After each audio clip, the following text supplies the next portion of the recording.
Hello, Thundercats, and welcome to this week's edition of First Chapter Fridays.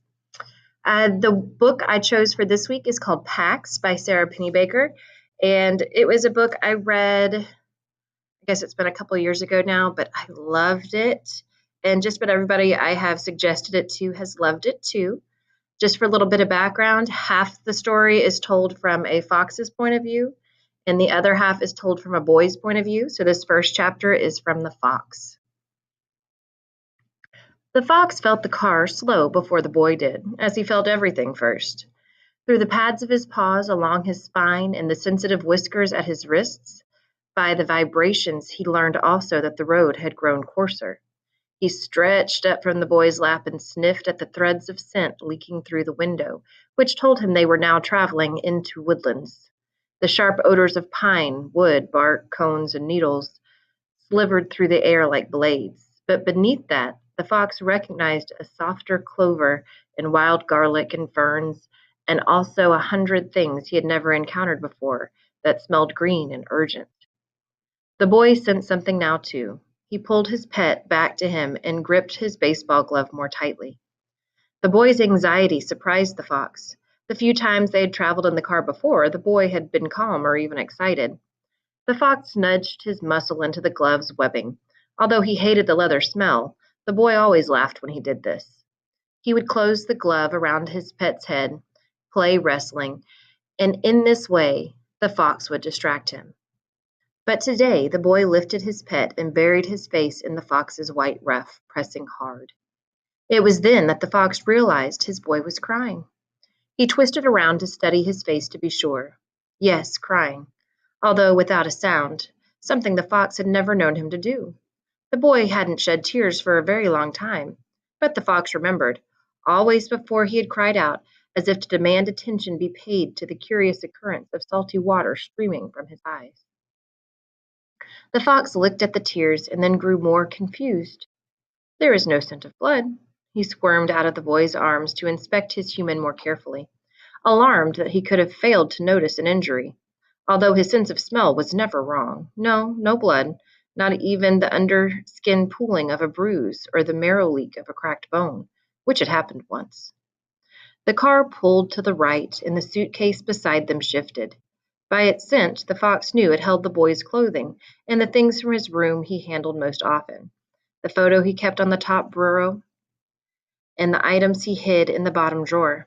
He pawed at a corner, hoping to pry the suitcase open enough for the boy's weak nose to smell these favored things and to be comforted. But just then, the car slowed again, this time to a rumbling crawl. The boy slumped forward, his head on his hands. The fox's heartbeat climbed, and the brushy hairs of his tail lifted. The charred metal scent of the father's new clothing was burning his throat. He leaped to the window and scratched at it. Sometimes at home, his boy would raise a similar glass wall if he did this. He always felt better when the glass wall was lifted. Instead, the boy pulled him down into his lap again and spoke to his father in a begging tone. The fox had learned the meaning of many human words, and he heard him use one of them now, no. Often the no word was linked to one of the two names he knew, his own and his boy's. He listened carefully, but today it was just the no pleaded to the father over and over.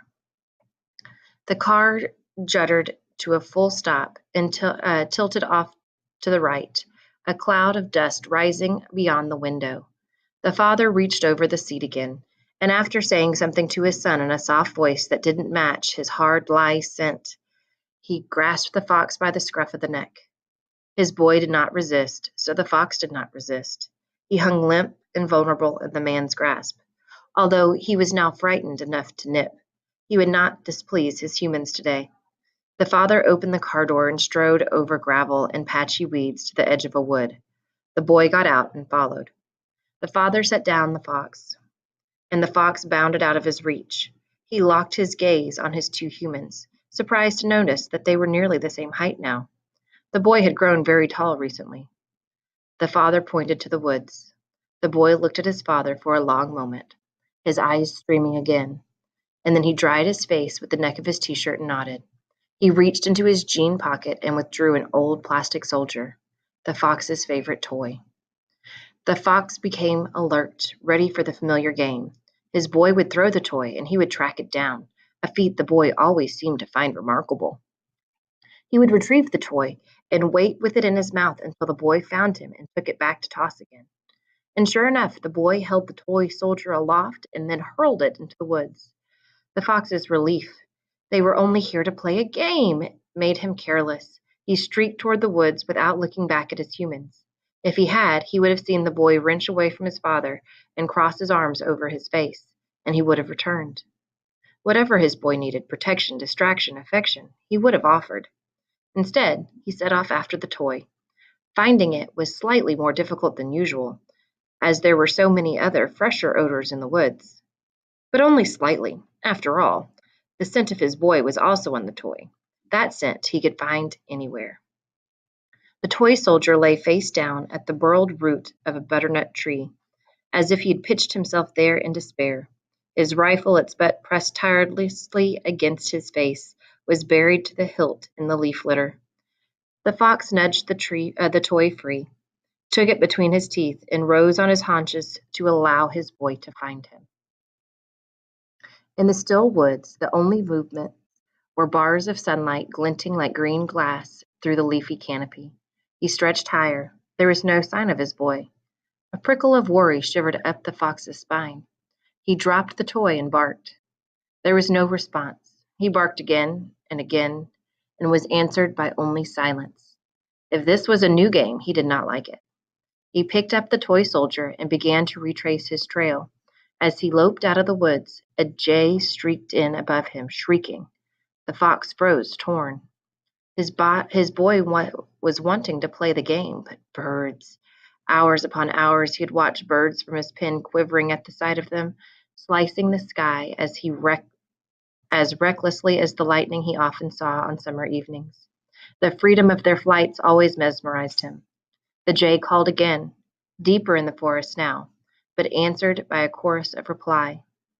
For one more moment the fox hesitated, peering into the trees for another sight of the electric blue wedge. And then behind him he heard a car door slam shut, and then another. He bounded at full speed, heedless of the briars that tore his cheeks. The car's engine roared to life, and the fox skidded to a stop at the edge of the road. His boy rolled down the window and reached his arms out, and as the car sped away in a pelting spray of gravel, the father cried out the boy's name, "Peter!" And the boy cried out the only other name the fox knew. Okay, so that was the end of the first chapter. The second chapter is from the boy's point of view. I hope you enjoyed it. And if you're interested in PAX, come visit us in our library here or at your public library to read the rest of it.